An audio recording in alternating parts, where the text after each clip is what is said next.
All right, we're live. Okay, hey everyone, welcome to the LeadUpTeach Live with myself, Elizabeth Bostrick, and my co-host, Heidi Beal. I'm a fourth grade teacher in the Finger Lakes region of New York, and I'm passionate about leadership, PBL, makerspace, and ed tech to enhance learning. Tonight on episode 13 of LeadUpTeach, we're excited to welcome Don Wettrick. Don is the founder CEO of StartEdUp, author of the fantastic and thought-provoking book, Pure Genius, Building a Culture of Innovation. He's an international speaker and presenter. Don is also the innovation coordinator at Noblesville High School and the Indiana Innovator of the Year. Before we get started, Heidi, please take a minute to introduce yourself. Well, hi LeadUpTeach. My name is Heidi Beal, and I'm an assistant principal at a bilingual early childhood school in North Texas. I, along with Liz and with Laura Gilchrist, co-founded LeadUpTeach. And I also co-founded and co-moderate ECE Chat. I'm passionate about leadership, ed tech, early childhood education, and also our LeadUpTeach PLN. I'm so excited tonight for our 13th episode of LeadUpTeach. We're super pumped, Don, that you are joining us, and we're glad to welcome you tonight. Could you please go ahead and introduce yourself? Yeah, my name is Don Wettrick. I'm in Indianapolis, Indiana, actually a suburb. I'm in Noblesville, at Noblesville High School. Most importantly, I'm a classroom teacher and proud of that. I teach an unusual course called Innovation and Open Source Learning. And I also do a lot of innovation training stuff for our school district. And yeah, other than being an author, my favorite thing in the world is to be a husband to Alicia. And then I have 3 children who are also really cool too. Well, welcome, Don. And we also want to give a special welcome to our LeadUpTeach audience listening in on YouTube. We invite everyone to use the hashtag of LeadUpTeach to connect and participate during and after the conversation. Tonight on this exciting 13th episode of LeadUpTeach, we're going to hear about Don's journey as an influencer in education who is inspiring teachers everywhere to embrace and innovate, to have a mindset that also empowers and learns. To get us started, share about your journey that led you to be the inspiring educator you are today, Don. Several things. One thing that always stands out to me, I think one of the reasons why I do what I do and I teach what I teach, as we were talking about pre the show, is my dad's advice to me.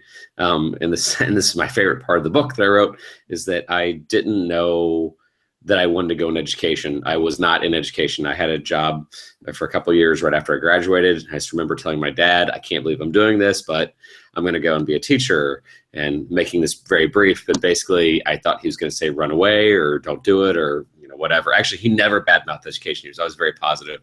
But he took a deep breath and he said, Donnie, I don't care if you teach for 20 more years, just don't teach 1 year 20 times. That approach to make every year fresh, try things that are different, always has stuck with me. So that was probably the foundation. The second thing, and this is like one of those moments that you always remember where you're at, 6+ years ago, I got an email that was just a link that said, watch this. And the link was to YouTube, and it was the TED Talk of Daniel Pink's Puzzle of Motivation. And when I watched it, it's like, it's like I was home, because at the time I was a freshman English teacher, but I also was I taught this broadcasting class and also documentary filmmaking class. And what we have done is kind of what Pink described, is that I gave them a lot of freedom. I gave them the autonomy. They taught themselves in some cases, because you'll never be up with the latest technology in broadcasting. There's always a different technique or a different lens or a different something or other. And so the kids were always felt empowered because I gave them the resources and the time to do that. And so when I watched this, I thought, why do we have to make this just for the broadcasting class? What if we had, this 20% time in my other class? I had a language arts class, and it's a long story, but we can get into this. But I tried it, and it was awful. It was probably the worst experience we've ever had, because as I later learned, at high school age, they don't know how to handle freedom. They don't know how to handle the autonomy part. And I say that generally. I mean, there were some kids that did. And ironically enough, the funny, ironic thing was 20% time seemed to work for about 20% of our students. And mysteriously, those 20% were usually the creative, artsy, non-really good grade kids. The kids that weren't into compliance, the kids that were rebellious. So those two things kind of really led me to where I was at. I preened a lot of information from those first couple of years of trying to do a 20% time class. I eventually asked to have my own class and make it its own elective. And from there, it's been a whirlwind of fun and awesome. Well, that's great. I always love hearing the background of our guests who come on. I'm a little freaked out. This is episode 13. I'm a number guy, and I'm like 13. I was like, oh no, maybe I should have waited one more week. 14, and it's just a few days before Halloween, so is there a... I mean, yeah. Come see, come saw. No, tonight it's lucky 13. There you go. Look at that. Don, you are incredibly passionate about inspiring a culture of innovation and empowering learners. Can you share with the audience the why behind your passion? Yeah.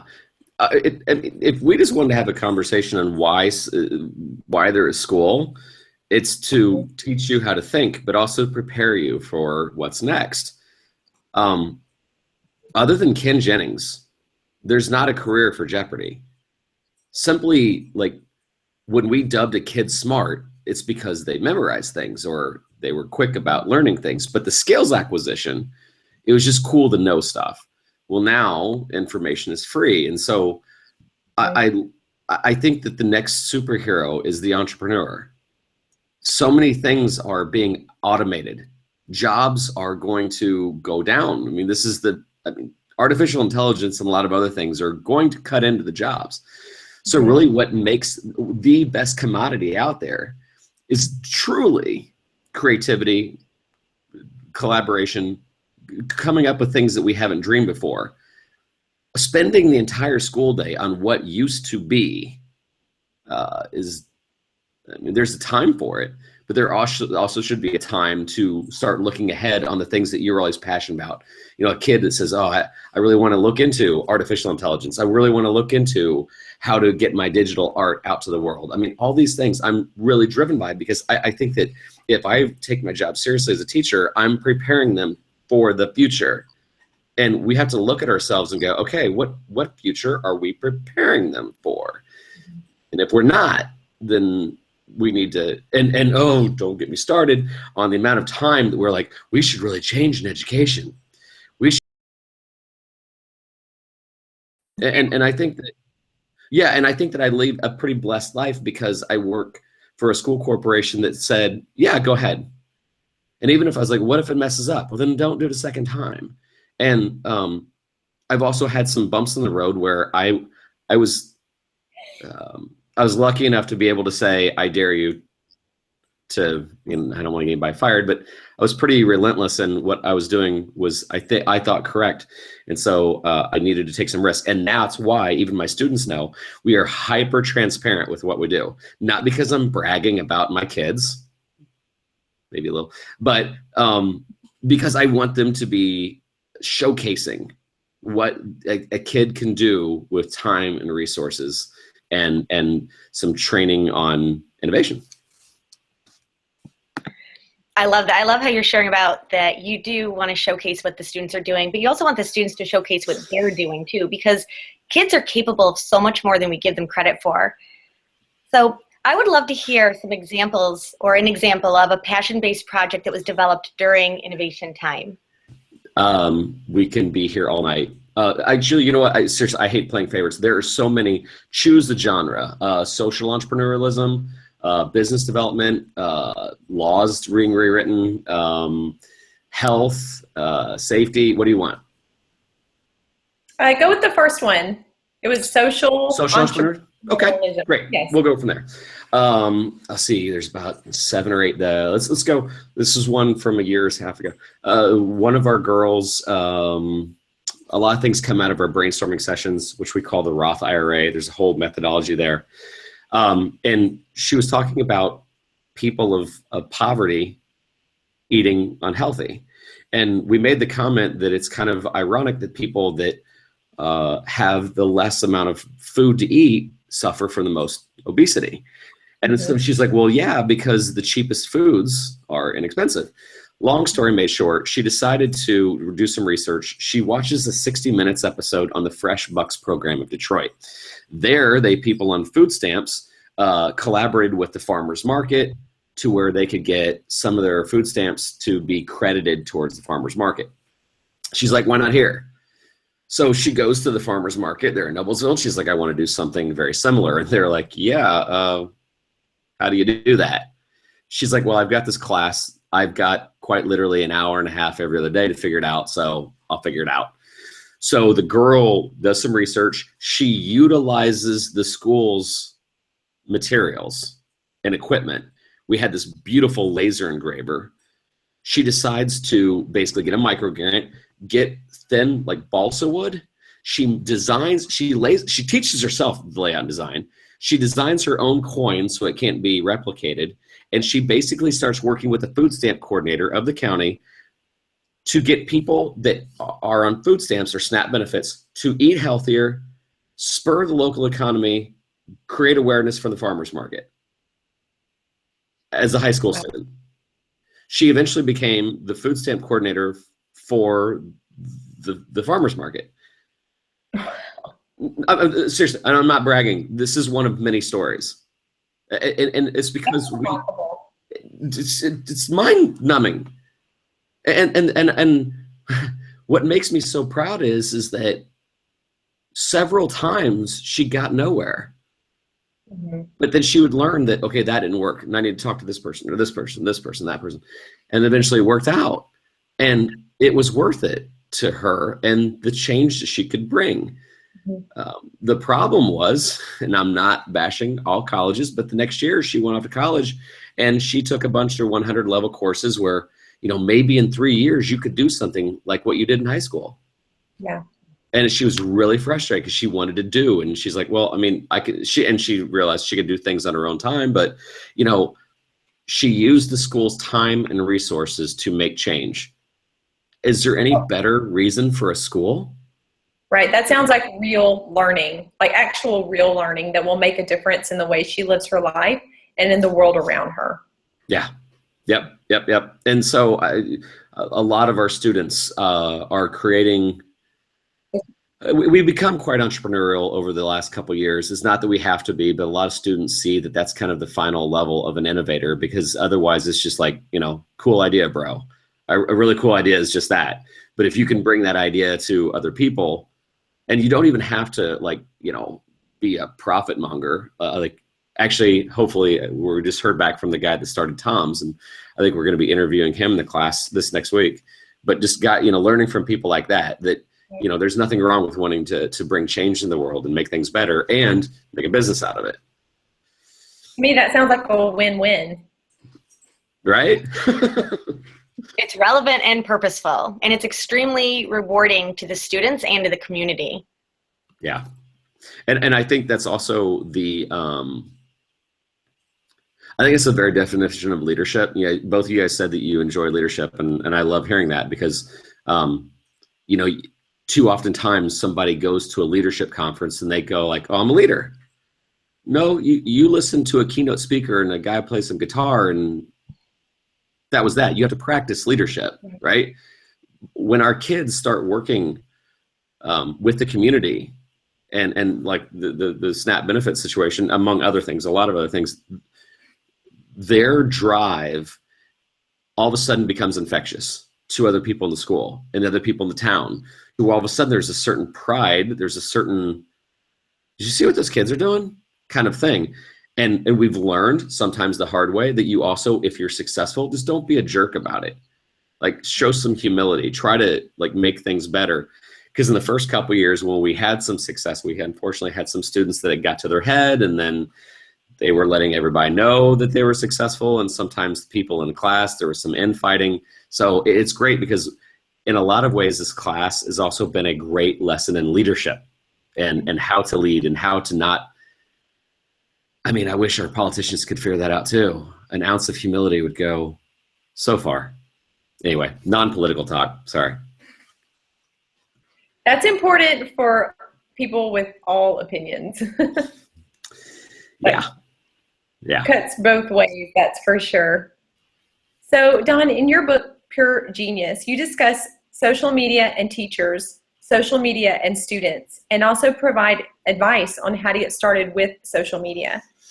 How can social media enhance learning and promote student achievement?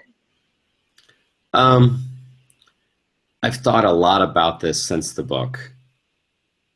And I have two thoughts on it that are almost conflicting. Number one is just the transparency of it, in the sense that too oftentimes people can bash education and say kids today, and you always hear about the lowest hanging fruit, right? You hear about the inappropriate relationship, or you hear about the kid that did blah, blah, blah, or whatever. And shame on us if we don't promote what's right in education, right? And so for those reasons, I like it. So also in the book, though, I talk about the 3 different social media personalities. And without stepping on toes, I kind of laid out, because Twitter is a bird, and I made 3 bird references. But, there's the owl. And I have no problem with owls. Owls are very quiet. Owls are very intelligent. And so they lurk, right? And so I don't mind that. The crow was the crows are intelligent birds, very social. They like to stay in groups. And so what I like is crows, because they're in groups. They share things with one another. And without a doubt, I think in the book I laid out the fact that, I got on Twitter because of people like Don Goebel. Shout out to Don Goebel. I think D Goebel 2001 is his Twitter handle. And he started sharing things with me before I was into transparency, back when I was kind of a possessive know-it-all. I learned a lot from him about sharing. But then there's the people that scare me, and those are the ones I called hawks. And hawks are level 1 predators. They don't need anybody. They're flying solo. And I think I put in the book, it's okay that Katy Perry is a hawk, right? You're going to hear her roar. If you tweet her, she's not going to tweet you back. But no one really cares because they're celebrities. The problem I have is the teacher celebrity. I've got a lot of followers, and I will let you read what I read, but I'm not going to follow anything back for you read. I'm not going to look at what you do, and I'm not going to acknowledge it. They're ruining things, in my humble opinion. And I know that sometimes I get some emails or some angry tweets my way, and they're like, well, I've got to be selective. Okay, that's what Twitter lists are for, in my opinion. But I do like it when people actually collaborate. So for the people that always said, you should follow each other, you should follow each other, you should follow each other, you should collaborate, and yet they do no collaboration, that's a dangerous thing, because you are telling people, well, you should, but I don't have to. And as a leader, I'm above it. Well, your leadership is now shot, in my humble opinion. So I'm pretty fired up about that. And the more and more, you're laughing at me, I'm sorry. See, I warned you. I warned you. I was plenty of opinions. The other thing that also is concerning to me is the amount of depression and anxiety social media causes. And while I'm talking about teachers collaborating with teachers, and we all know about the statistics on teens and their body images and their feelings of depression. The more they're on social media, the more they're depressed, period. But you know what? It's not that much better for adults. Right. And yeah, we all know that, you look at somebody else's vacation on Facebook, and I'm guilty of this. I just got back from a nice family vacation. And what I feel bad is I'm not posting those to make anybody feel bad. As a matter of fact, I'm kind of posting them for my dad. My mom and dad follow 2 people on Facebook, and I'm one of them, my sister the other. So an obligation. Honestly, I like Facebook to preserve family memories. Yes. So, but on the flip side of that, there was this sense of pride when I was telling you about my girl, right, that started the food stamp thing. What I don't want is somebody go, oh, huh, yeah, must be nice. Jerk, you're just showing off. Or, well, that's good for your school, but my school, and then I don't want it to drive a wedge. I don't want it to cause jealousy. So, Or be a for all, what's that? Or be a stumbling block. Yeah, and so like there's been this huge outcry of, I mean, heck, there's some people on the circuit that literally they just say, get on Twitter, get on Twitter, get on Twitter, and that's it. And there's a balance there. Mm-hmm. So while I do want some teachers to get on Twitter, like it's cool to also, have your personal learning network inside your school too. It's not always just virtual online, and just always know that, it's a two-way street. And I really hope and pray that some of this isn't like showing other people up and causing jealousy and driving a wedge. No, I agree. And I think that social media can be used for such positive ways for us to collaborate and to learn from one another. And I agree. We all want it to be that we're sharing to celebrate what it is that our students are doing and not in a bragging way. Right. So in thinking of going back to leadership, as we were talking about, leadership at all levels plays a critical role in developing a culture of innovation and implementing a form of innovation time. What advice would you give to educators who want to launch innovation time? Just do it, man. You won't regret it. It'll be a holy mess at first, but it has to be done.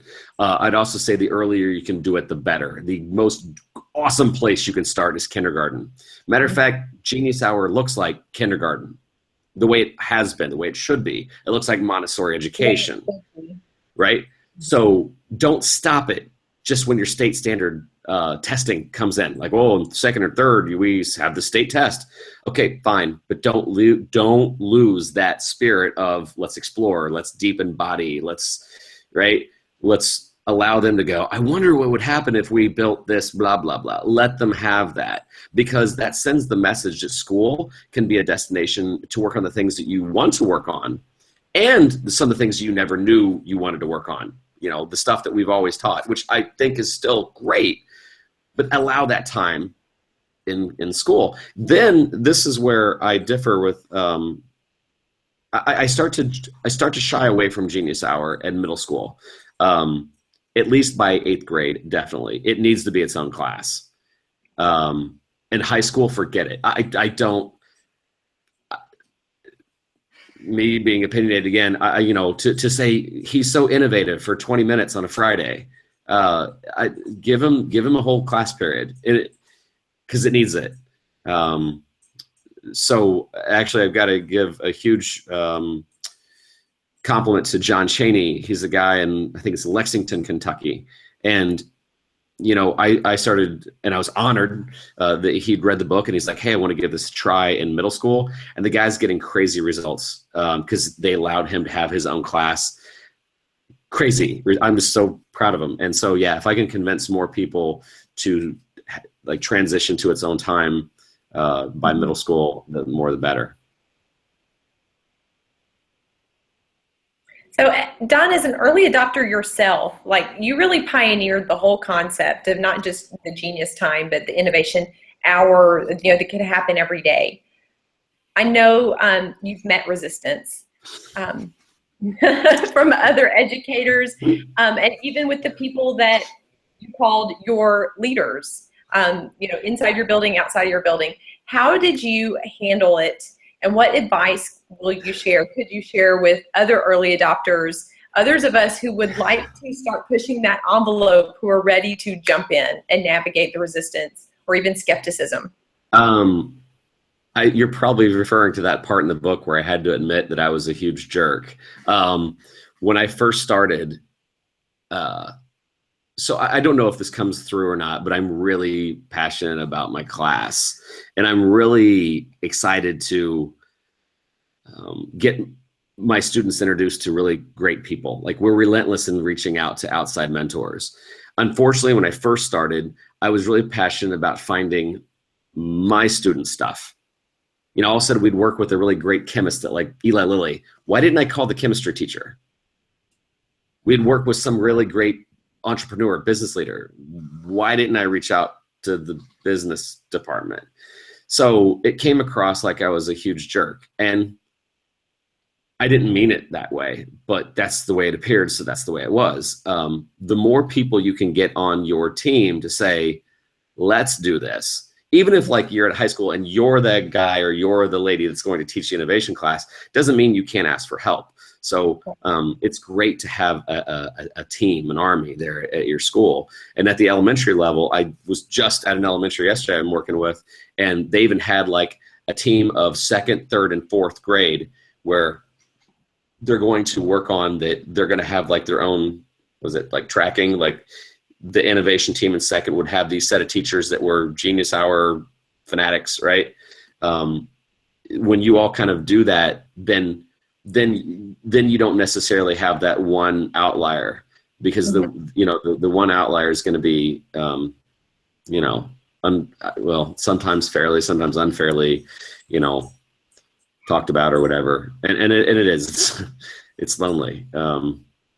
I'm no longer at that school that I first started this. Noblesville saw what we were doing, and they offered me to come up there. But the school I was at previously, they supported it. But again, I didn't try to work with enough teachers, and that's totally my mistake. Well, it's great to be able to learn from, and especially for other teachers to be thinking about as their early adopters, that it's okay to move forward, but to try to work together collaboratively with a team and call on other people for help too. So, Don, go ahead. No, go ahead. I was just going to say that if you could share one thing that you would like a LeadUp teacher to walk away with or go out and do to make a difference, what would that be? Know the difference between buy-in and ownership with your students. When you provide time for them to innovate, it has to be from them. Even if it's your idea, I say this all the time, you can lead a horse to water, but you can allow the horse to think that it found its own pond. If you said, hey, we're going to do Genius Hour, they'll buy in. But if you say, okay, I've got this crazy idea that I want to have like some time on a whatever, or they can even figure out what day they want. And this crazy idea that I'm going to let you guys like work on the things that you've always wanted to work on. Like the gateway drug for Genius Hour in elementary school, in my humble opinion, is Minecraft. Say the word Minecraft in any elementary class and watch. And then they're like, you know what we should do? We should do this. And you're like, oh, you think? That's a great idea. Because now it's their idea. It's not yours. There's ownership there. So to your audience, yeah, know the difference between buy-in and ownership. Awesome. So, Don, as we wrap up tonight, would you share with us what's coming up in the near future for you and how our listeners can continue to connect with you into the future? What's coming up for me? So I've started some online resources with StartEdUp. You can find us at StartEdUpInnovation.com.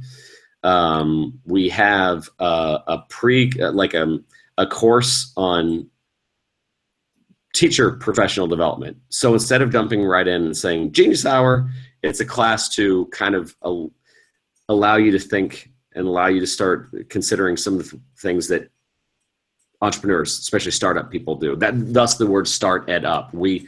I'm a big fan of startup people. The people that are creating right now are those individuals, and the way they think and the way they break things down is what I want more educators to start considering. So if you're interested in that, yeah, StartEdUpInnovation.com. What am I up to up then? I keep kicking around the idea that I'm going to write a second book because so much has changed since the first, and I'm excited. So I may get around to that. But right now I'm really having a fun time being a dad, and the best husband I can be, because that's really a lot of fun. And I don't know, this wanting to, and genuinely saying this, if you are watching and if you see the banner right down there, I can be found, ironically, on Twitter, where I try to be a crow. You can find me at Don Wettrick, where if you do have questions and you do want to get some help, you can talk to me, or better yet, every now and then we do periscopes and you can see what my students are doing, because I'm a big fan of transparency. A lot of people talk like, we should be innovative. Okay, what does that look like? Well, I want you to see it. Assume that I'm lying about everything. Connect with my students. They'll show you what they're doing, and they'll hopefully make you happy. So follow us. Look us up on Periscope from time to time. Connect with us at StartEdUpInnovation.com. Do whatever. Reach out to me. I don't know. That's about it. That's perfect. Thank you. So Don, thank you so much for joining us on LeadUpTeach tonight. I know our audience has enjoyed hearing about your personal journey and all that you're doing to be a force of influence in education. And we want to thank our amazing audience who tuned into LeadUpTeach. And Don, honestly, from the bottom of my heart, I just appreciate everything that you're doing in education, the books that you're writing, the StartEdUp, being able to share out on Twitter and being able to connect with people is just amazing. Well, thank you. Appreciate it. We'll be sharing out the link to tonight's LeadUpTeach episode on Twitter, so everyone can be looking forward to getting that link and sharing it.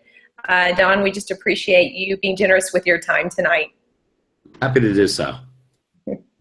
And we're excited to announce the date and time of our next LeadUpTeach episode and want everyone to go ahead and mark their calendars. Episode 14 will air on Thursday, November 3rd at 7:30 Central, 8:30 Eastern Time. We look forward to welcoming Joe Sanfilippo and Dr. Tony Sinanis to discuss hacking leadership.